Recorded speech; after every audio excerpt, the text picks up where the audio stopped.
Waalaikumsalam warahmatullahi wabarakatuh. Di Gedung Perwasa wae. Alhamdulillah kita bisa bertemu di siang hari ini. Kita ingin mengetahui kesiapan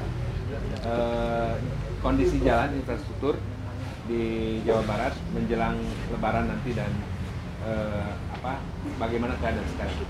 Tapi sebelumnya kita perkenalkan dulu narasumber kita yang tidak asing lagi buat kita maya, Pak Bambang Tirto Yuliano. Beliau adalah Kepala Dinas Bina Marga dan sumber penataan ruang Provinsi Jawa Barat. BBMPR, Dinas Bina Marga dan Penataan Ruang Provinsi Jawa Barat.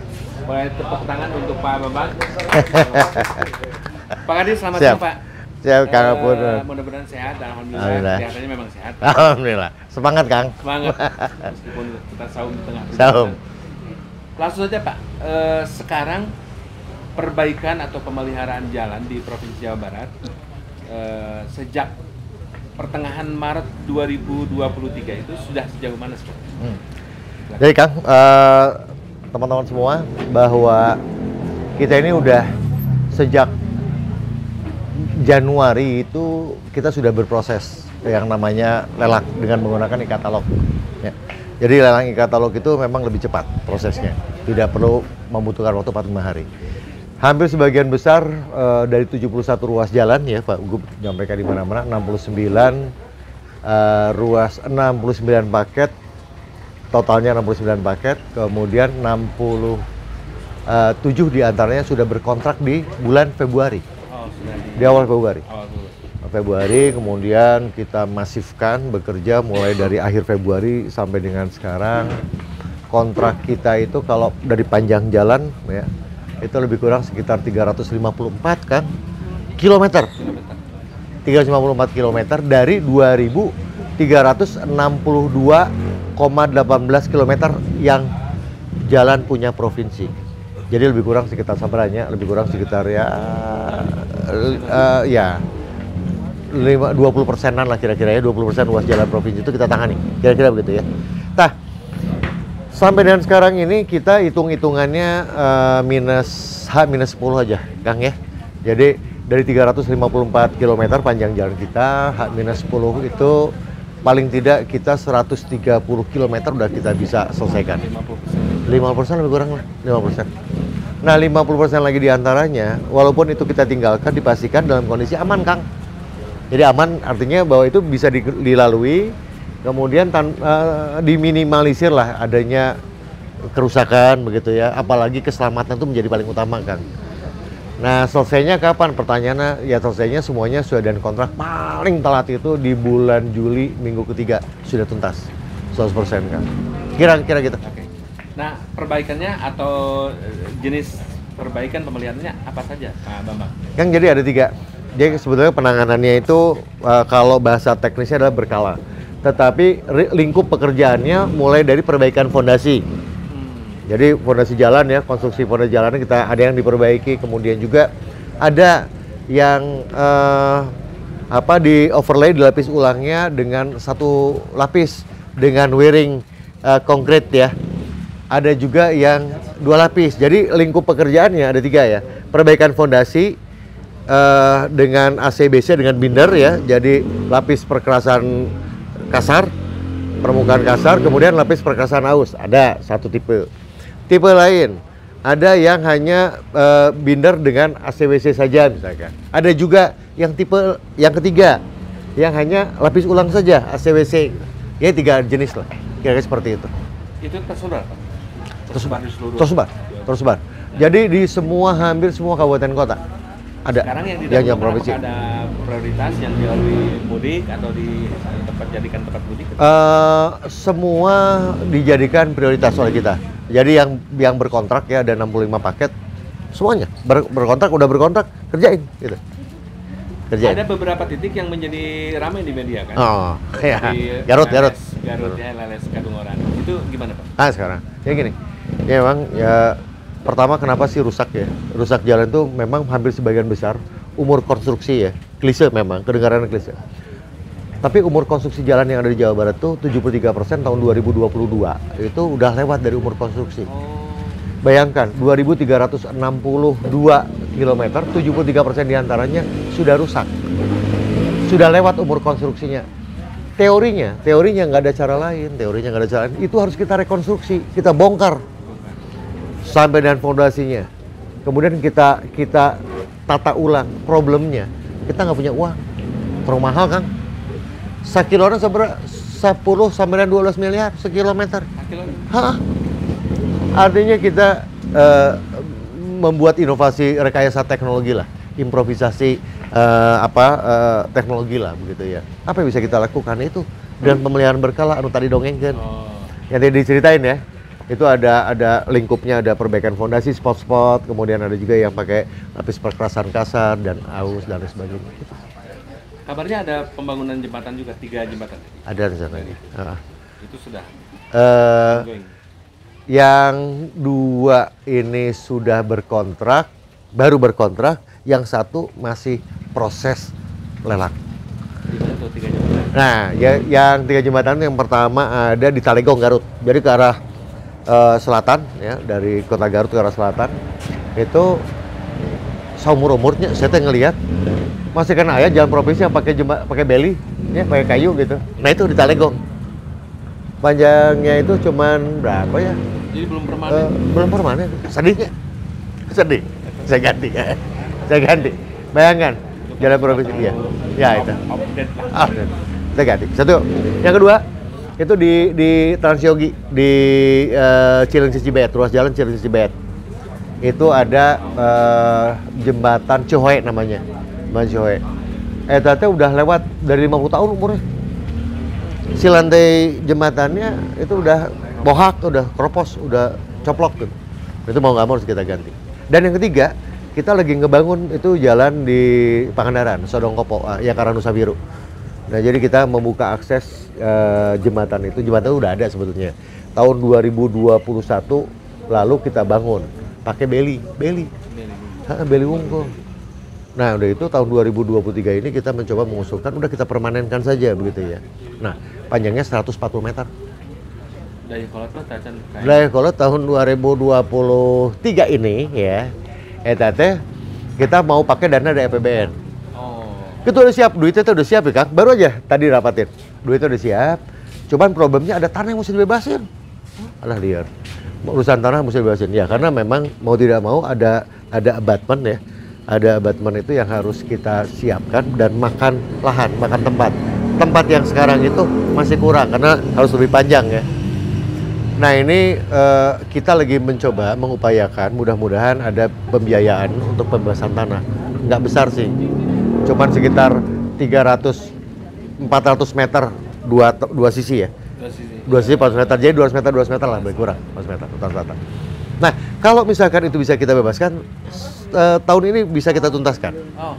Tahun ini bisa kita tuntaskan. Jadi duplikasi nanti ya. Tapi kalau misalkan ternyata nggak ada anggaran untuk pembebasan tanah, nyawayana di tahun 2024. Nah, sekarang kita sedang perjuangkan kan. Tapi minimal sudah ada langkah. Sudah ada langkah. Itu. Pak, dari sekian 300 lebih jalan ya. Hah? Itu selesai nggak nanti Juli kira-kira? Selesai. Ada hal-hal yang misalkan cuaca ini ada gangguan itu sudah terantisipasi. Selesai insya Allah. Jadi sebagai contoh aja ya, kita optimis pada saat kita berkontrak rata-rata tanggal 27 Februari ya kita berkontrak 65 paket pekerjaan. Itu target kita di bulan Maret sebelum Lebaran itu cuma 50 km. Target kita bisa kita selesaikan. Tapi ternyata kita akselerasi ya, insya Allah kita tidak akan mengurangi kualitas ya. Kualitas tetap menjadi sebuah komitmen ya. Kemudian juga metode kerjanya itu kita improve, kita berikan masukan bagaimana metode kerja yang baik. Kemudian bekerja tidak kenal waktu, kita tambah tim. Ternyata prediksi kita di H-10 itu bisa naik hampir setengahnya dari 354 km itu bisa selesai. Insya Allah, optimis. Termasuk Garut. Kebut. Termasuk Wayana.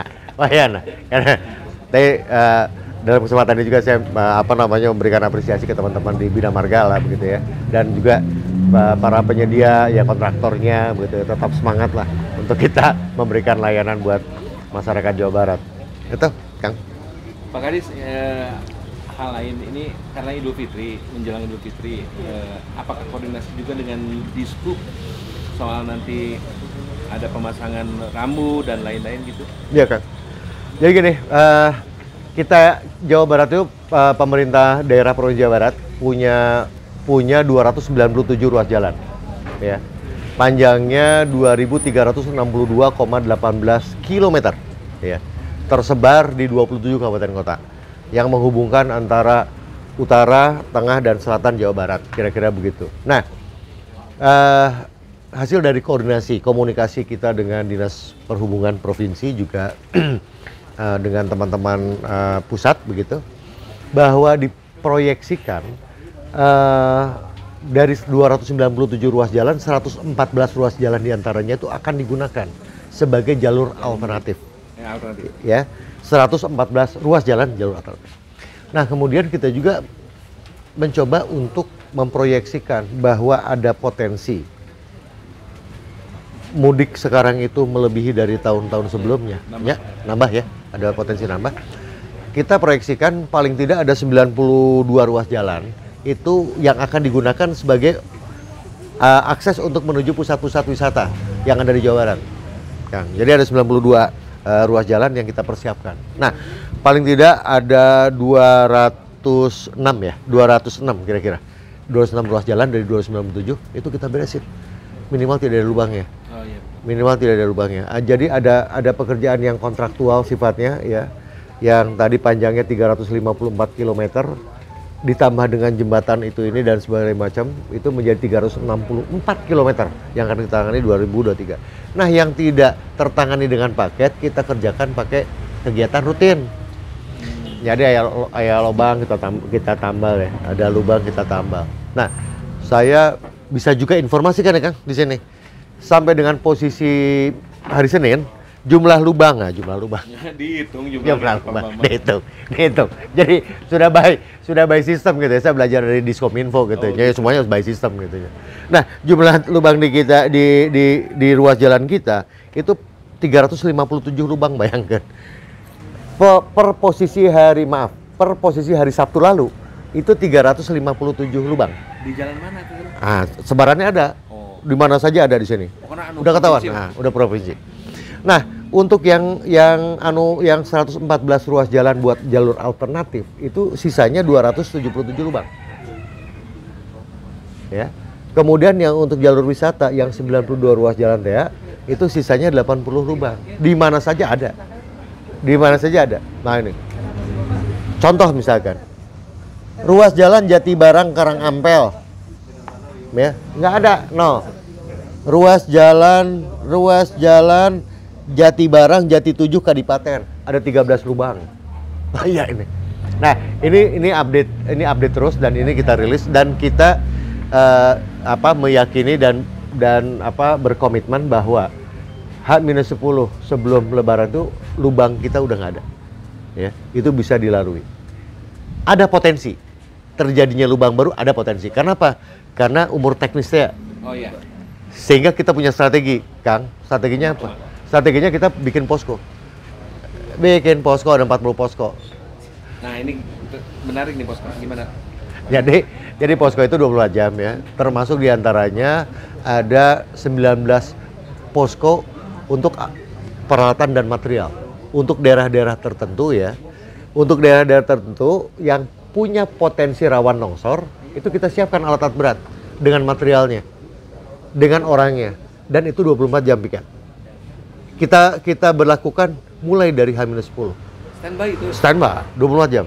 Jeung aspal-aspalnya? Jeung aspal, nah aspal emulsi. Emulsi ya? Ya. Mau tidak mau, dah itu mah konsekuensi. Contoh aja Pak Kadis di mana ya? Contoh yang ada itu dekat batas antara Garut dengan Tasik, ruas jalan Garut Tasik. Ya. Di sana kita punya posko satu. Kenapa pada saat itu ya? Dan kita sekarang yakini juga karena di ruas jalan itu ada potensi longsor. Oh. Simpan ini. Berdasar ke bawah atau longsor di tebing. Jadi kita berdasarkan evaluasi mengapa penempatan posko itu juga berdasarkan kepada sejarah kejadian bencana. Sejarah kejadian bencana juga sebagai salah satu variabel kan. Betul, tadi ada 30. 40. Oh, 40 posko. 40 posko. Itu dengan kondisi poskonya yang sama. Nah, kondisi poskonya itu variatif. Oh. Jadi ada yang memang kita punya tempat, ya kantor pengamat yang ada di beberapa ruas jalan. Betul. Yang tidak ada kita pakai tenda. Tendanya tidak standar, belum standar. Tapi insya Allah mohon doanya nanti berikutnya di libur Natal tahun baru sih kita punya standar lah. Rada manusiawi lah kira-kira begitu. Udah manusiawi. Pak Kadis, Siap. mohon ditegaskan kembali itu yang 50% sebelum lebaran itu. Oke. Saya kata Pak. Ya. Itu sudah berapa persen? Sekarang itu lebih kurang sekitar 130 dari 175 kilo. Kira-kira berapa? Jadi kalau 50% itu 175 kilo. Totalnya. Totalnya ya. Enggak. 100% itu 354 kilo. 100%. 100%. Ya, betul. 75%-nya lebih kurang sekitar 175 kilo. Oke? Oke. Sekarang selesainya baru 130 kilo, 130 kilo. Tinggal sekali kan? Tinggal sedikit lagi. Nah, ini terus kita upayakan. Ada waktu sedikit kita cek lapangan. Ada waktu sedikit cek. Itu kendala terbesar apa sih kalau yang itu cuaca atau apa? Cuaca ya. Cuaca kemudian traffic juga.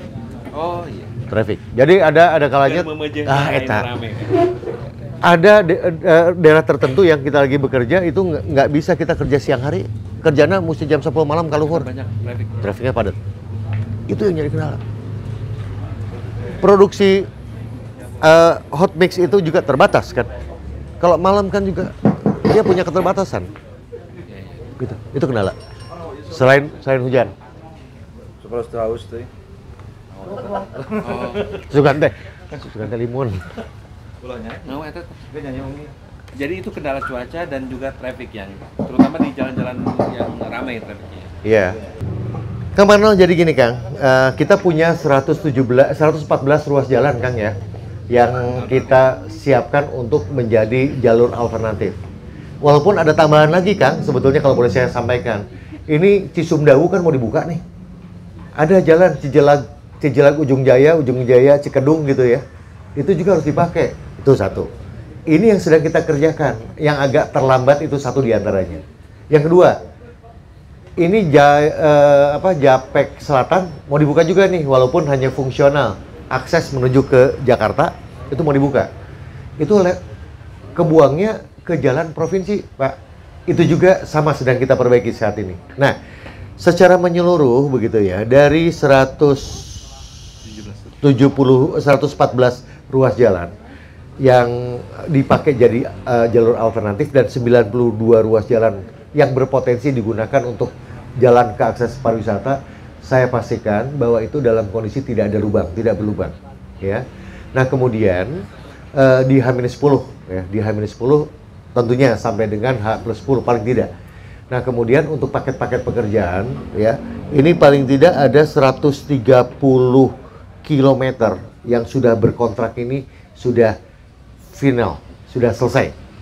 Dan itu bisa digunakan. Adapun yang belum final gitu ya, itu nanti dipastikan pada saat ditinggalkan di H-10 karena tidak boleh ada pekerjaan, itu dalam kondisi aman digunakan. Kira-kira itu Mas Marno ya? Sip, nuhun. PJU. PJU mah eta panginten ini ya dari Dinas Perhubungan. Bukan di kita. Iya. Nuhun, Mas. Oke, ada yang lain? Ada pertanyaan atau ada tambahan penjelasan? Tambahan penjelasan boleh dikit? Boleh, silakan. Saya mohon dukungan ya. Nah, sekarang gini, mohon dukungan dari teman-teman semua. Jadi, yang namanya jalan itu, kan jalan itu harus aman. Salah satu di antaranya aman itu adalah ada rambu-rambu, ada lampu penerangan. Termasuk juga ada marka jalan. Nah ya, marka ya. Nah, problem nih, jalan kita tuh bagus ya, tapi marka jalannya nggak ada. Nah, ini juga mungkin barangkali ada keterbatasan kan? Keterbatasan teman-teman Dinas Perhubungan. Karena ada sebuah pemahaman yang sekarang sedang kita coba sampaikan kepada publik oleh saya gitu ya. Ada sebuah pemahaman kalau jalannya bukan jalan baru dibangun, nggak boleh Dinas Bina Marga ngerjain marka jalan. Padahal itu menjadi penting. Nah, dukungannya juga nih barangkali ya. Nah, kita sedang menyampaikan kepada ya yang buat regulasi lah begitu, bahwa jalan yang sudah aus marka jalannya tetapi masih baik, kita bina marga saja yang diperbolehkan untuk melaksanakan. Karena dari sisi anggaran, maaf ke Dinas Perhubungan untuk marka jalan sangat terbatas, ya nggak mungkin gitu. Kira-kira gitu, Kang. Itu sebetulnya kewenangan memperbaiki jalannya bina marga, markanya yang disuruh Dinas Perhubungan. Oh, Itulah negara kitanya. saya baru tahu. Jadi itulah indahnya negara kita. Berbagi. Berbagi. Silakan. Sebelum saya ditutup, Siap. tadi kan masyarakat kadang-kadang banyak yang nggak paham mana jalan Provinsi. provinsi, kota, kabupaten. Eh. Misalkan di urusan itu urusan kadang-kadang pemahaman masyarakat nggak sampai ke sana. Boleh. Apakah nanti di Cirian atau gimana gitu? Nah, ada sebetulnya. Kita tuh sebetulnya di beberapa media ya, kita sampaikan. Penciri yang paling gampang ya kalau misalkan di jalan yang warnanya kuning, itu pasti jalan nasional. Nah, jalan nasional di Jawa Barat itu ada 1.720 kilo. Bayangin. Di utara, di tengah, dan selatan teh ada jalan nasional. Total panjangnya itu 1.720 kilo di Jawa Barat. Pencirinya, warna markanya kuning. Satu ya. Penciri yang kedua, di napal kilometernya itu warnanya merah dan putih. Ya, Di itu pinggir jalan itu. di berjalan kan? Ada pal kilometer tuh. Iya. Anu kilometer Jakarta, Itu warnanya- JKT sekian. Itu warnanya merah dan Warna dan putih, itu jalan nasional. Oke. Kalau jalan provinsi warnanya putih markanya. Kalau ya marka. Kalau ayah marka, nah ini baru saya tanyakan. Kalau ada marka, namun teh marka. Namun teh marka apa? Yaitu dari pal kilometer. Pal kilometernya berwarna. Warna apa? Kuning, hijau, dan hitam. Kuning, hijau, hitam. Kuning, hijau, hitam. Hitam di napal kilometer. Kuning, hijau, hitam. Jalan kabupaten kota warnanya putih markanya. Lamun aya marka oge sama. Iya. Lamun aya marka. Pal kilometernya warnanya merah dan putih. Agak sulit membedakan. Sebetulnya kalau dari peraturannya. Jalan provinsi itu harus minimal lebar itu 5 meter, minimal lebar 5 meter. Minimal 5 meter. Tetapi di orang banyaknya 5 meter, bahkan kurang. Kenapa? Gitu. Masih banyak, Kang. Saya harus sampaikan jujur juga di sini. Kita jalan provinsi masih ada, terutama yang ke arah selatan, Jawa Barat. Itu masih ada yang lebar jalannya cuma 4 meter bahkan. Ada yang 4,5 meter. Rata-rata di perkotaan mah 5 meter ke atas. Nah, kalau misalkan berdasarkan kepada dimensi, Pak Parnonya, sulit bedain. Jalan kabupaten itu 5 meter ke bawah. Jalan provinsi 5 meter ke atas. Jalan nasional 7 meter ke atas. Susah. Tetapi yang paling gampang adalah dari marka jalan. Makanya kenapa kita berlomba begitu ingin marka kudu aya. Itulah salah satu penciri gitu, yang paling mudah. Dan paling murah. Bisa Pak kalau malam-malam marka teh kelihatan banget. Kadang-kadang kan Mau- lamun juga abdi sosial abdi sokotokeunnya kan. Ya, teka tinggal. Kalau marka tuh nanti mah bisa bawa marka sendiri lah kalau belum ada. Nah, bagus. Ya, bagus. Pak, untuk Cisundau, persiapannya seperti apa Pak? Kalau memang kan full semua digunakan. Oke. Juga yang kilometer 149.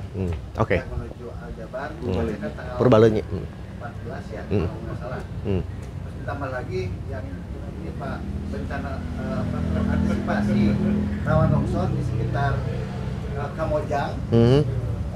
Terus di Garut teh yang menuju sampai ke Caringin Pak, yang Hmm. dari Pangalengan ke Caringin, Hmm. Rancabuaya, Oh. sangat rawan. Oke. Pak, 3 pertanyaan. Oke, siap. Gua langsung aja, Kang. Langsung ya. Cisumdawu gini, Cisumdawu itu sampai mulai dari seksi 4, 5, 6 itu fungsional heula. Jadi memang ada beberapa segmen. Ini informasi dari Kementerian PUPR ya. Domainnya kewenangannya Kementerian PUPR. Itu masih dalam perbaikan.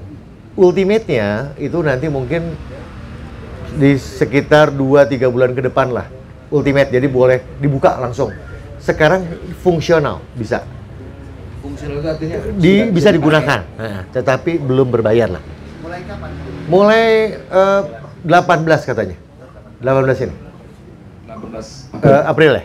Oke, itu yang pertama. Yang kedua, 149. Kilometer 149 itu saya dapat statement dari salah satu direksi di Kementerian PUPR, tanggal 14 akan difungsikan. Dan memang sebetulnya bisa itu difungsikan. Tetapi ada pembatasan. Fungsional lagi, hanya mobil kendaraan-kendaraan kecil, belum bisa kendaraan besar. Mengapa? Pasti pertanyaan, kenapa kok nggak bisa kendaraan besar? Pertama, sebetulnya buangan dari 149 itu juga ke Gede Bage Selatan ada potensi macet. Satu. Yang kedua, gitu kan, memang struktur konstruksinya juga sedang dalam proses evaluasi karena ada deformasi, ada pergeseran, ada perubahan lah strukturnya. Yang ketiga, kalau dibuang ke Sumarekon itu juga sedang dalam proses, belum juga bisa dilalui oleh kendaraan berat. Jadi sementara waktu fungsional yang diambil tindakan oleh Kementerian PUPR. Tapi yang pasti bahwa itu akan dibuka. Dan yang ketiga kan ini ya, yang longsor ya. Yang Kamojang dan itu Pak yang menuju ke Cukul ya. Cukup. Nah di DRU ini kita sebetulnya sudah ada ya. Jadi kita bagi ya. Dari kejadian bencana yang ada 2021-2022 paling tidak ada 183 bencana kejadian. Pada umumnya longsor. Ya. Nah, atas dasar kejadian bencana kita mencoba untuk menempatkan DRU. Jadi disaster relief unit itu bukan posko orang tapi posko alat dan material ya. Ini di bagian utara ada 4 ya. Ada 4 lokasi di Purwakarta, Subang, kemudian Cirebon sama Indramayu. Tapi yang tadi Agus ceritain itu ada di wilayah tengah. Wilayah tengah ini ada 9 posko DRU. Itu di wilayah, nanti saya kasih juga ya ke Kang Agus buat teman-teman semua. Di selatan poin nomor 5 apa 6 ya? Oke. Ada di sana di poin 4 ya. Jadi kalau boleh saya lihat di sini ada petanya. Nanti ini bisa di-share juga. Dan ini nanti akan kita rilis di medsos kita. Jadi siapapun bisa mengakses. Para pengguna jalan pun bisa mengakses. Dan nanti ini akan kita rilis juga ke Sapa Warga. Saya akan sampaikan Sapa Warga. Iya, Sapa Warga. Ini Kang Agus sudah ada. Jadi untuk daerah tertentu memang tidak bisa setiap area yang dekat dengan daerah longsor itu kita simpan posko, enggak. Jadi kita lihat delineasinya kayak gimana, kemudian atas dasar kejadian bencana beberapa waktu yang lalu, kemudian atas dasar juga informasi dari BPWD provinsi, kita overlaykan mana kira-kira kemudian lokasi yang mana yang paling aman untuk dijadikan DRU itu, posko itu baru kita tempatkan. Untuk Kang Agus sudah ada nih Kang di sini. Di area selatan, di area tengah, maaf, Jawa Barat. Baik, Bapak. Masih ada? Panel lagi? Kalau boleh alatnya apa aja Pak? Selain alat, kemudian untuk pasukan ada berapa banyak Pak? Antisipasi itu? Macam-macam, contoh ya. Untuk di area Bogor dan Bekasi. Dump truck 2 unit, kemudian ada mobil pickup 1 unit, ada eksavator, ada mini eksavator di sana. Kemudian juga petugasnya siapa? Di sini ada contoh petugasnya adalah Pak Tanto, Pak Agus, Pak Anda, nomor handphone yang diaksesnya berapa, termasuk juga ada aspal emulsi kalau itu diperlukan. Dan ada material juga di sana. Dan siap juga material dengan rekanan kita untuk dimobilisasi ke sana. Sebentar Pak, yang disebut aspal emulsi teh kumaha? Aspal anu diduruk. Oh. Yang dibakar, aspal bakar lah. Yang bukan hot mix. Yang bukan hot mix. Karena kalau hot mix kan udah nggak mungkin produksi. Oh iya. Ya, jadi kalau hot mix, kenapa nggak hot mix? Karena kan di masa-masa libur ini kan nggak mungkin produksi. Jadi ya, seaya-aya. Terus saya teh ke teman-teman, asal jangan ku aci, dan nggak mungkin. Ku aci mantep mungkin. Kita kira-kira ya. Jadi kolak. Jadi kolak ya. Oke. Sudah ya teman-teman? Oke. Tadi ada bisikan dari Bayu ke kapan akhirnya ini Bayu? Tanda-tanda akhirnya ini. So, itu kalau sudah panen poe karena punung. Ini sudah. Berarti panen poenya sudah ditutup. Terima kasih Bang Maman. Non Kang. Bukan Non Kang. ini bukan yang terakhir kita ngobrol, pasti di jalan ke depan Iya. pasti kita Siap, kan? ketemu pasti update terus. Terima kasih juga teman-teman yang sudah hadir puasa-puasa demi dapur ngebul ya.